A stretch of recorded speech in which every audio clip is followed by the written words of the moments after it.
अच्छा, मुज़ाकरात आपके दरमियान हो भी जाए, जो भी होगा उसके अप्रूवल के लिए वो कहीं और जाएगा या उसके जायजा लेने के लिए कहीं और जाएगा और फिर वहां से जो भी डायरेक्शन होंगी दोनों पार्टी को मानना पड़ेगा, जैसे भी डायरेक्शन दी जाएगी। कुछ 19-20 होगा। आप इस बात को बिल्कुल लिख लें कहीं पे कि ये हुकूमत कहीं नहीं जा रही, सवाल ही पैदा नहीं होता। अगर ये कोई समझता है कि इसके मुज़ाकरात के नतीजे में गवर्नमेंट डिसॉल्व हो जाएगी, गवर्नमेंट चली जाएगी, ऐसा बिल्कुल भी नहीं है। तो अब मसला ये है कि मुज़ाकरात हो क्यों रहे फिर? अच्छा, तो ये बता दें कि गवर्नमेंट कहीं नहीं जाएगी, गवर्नमेंट रहेगी, तो फिर इमरान खान का जो निकलने के चांसेस नजर नहीं आ रहे आपको भी फिलहाल? नहीं, मैं यही आ रहा हूँ ना, उधर ही आ रहा हूँ कि अब ये सवाल ये होता है कि मुज़ाकरात हो क्यों रहे?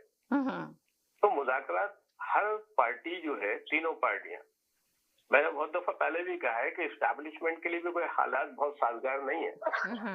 वो मैंने एक जुमला कहा था कि बोतल से जिन तो उन्होंने निकाल दिया है, उसको बंद करना बड़ा मुश्किल है उनके लिए। ये बज़ाहिर आसान लगता है, ये जो ट्रायल चल रहा है उनका, फैज साहब का और दीगर फौजियों का, ये कोई मामूली बात नहीं है जो लोग समझते नहीं है। ये इसका इम्पैक्ट जो है वो इंटरनेशनल भी जाता है, मुल्क में भी जाता है और ये फौज में भी जाता है। ये बात बहुत इम्पोर्टेंट है कि इसका इम्पैक्ट फौज में भी जाता है। ये कोई आसान चीज नहीं जो नजर आ रही है। और साथ साथ उसकी वजह से मुल्क में सियासी स्टेबिलिटी भी नहीं है। तो अब हर पार्टी फंसी हुई, अपनी अपनी जगह दावे हैं। अब आपकी पोजीशन क्या लेते हैं आप, ये सबसे बड़ा हुनर होता है किसी भी मुज़ाकरात में अपने आप को ऊपर लेके जाने को और अपने आप को दिखाने को और अपनी बात मनवाने का।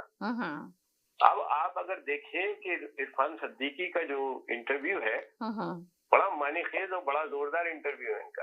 उसको एनालाइज करें, उन्होंने पूरा नवाज शरीफ को प्रोजेक्ट कराया। तो ये चीजें जो होती है, मैं यहाँ पे बात ये करूंगा तो लोग पता नहीं क्या क्या कहेंगे। नहीं करें, आप करें, कोई बात ये है कि देखें उन्होंने किस तरह प्रोजेक्ट करा है नवाज शरीफ को।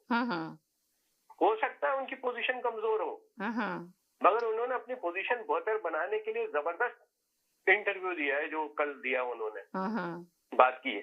तो हर पार्टी जो भी मुज़ाकरात करने जा रहे हैं, जो उनके नुमाइंदे हैं पीटीआई के, वो अपनी पार्टी को पोजीशन को किस तरह मजबूत बना सकते हैं, वो क्या एंगल लेते हैं, उन्होंने क्या होमवर्क कराया है कि किन पॉइंट्स पे हम एग्री करेंगे और किन पॉइंट पे हम निगोशिएट करेंगे और किस पॉइंट पे हमें डिसएग्री होना है।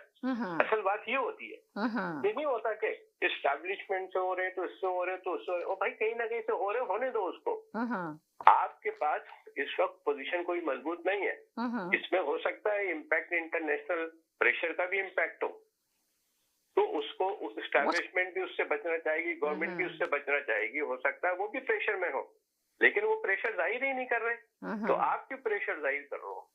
आप भी उसी हिसाब से चलो, आप अपनी टीम को और मजबूत बनाओ, उनको पहले से ब्रीफिंग दो, डीप ब्रीफिंग करो उनकी कि जब जाओगे वहां पे क्या बात करनी है।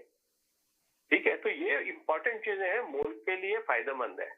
मुज़ाकरात किसी भी मुल्क के लिए फायदेमंद होता है, हर पार्टी के लिए फायदेमंद होता है। कोशिश ये करें कि आपकी टीम बहुत मजबूत हो और उनको सियासी दांवपेच सारे आते हो, क्योंकि जो आपके अपोनेंट बैठे हुए हैं उनका भी सियासत में 40-40 साल 50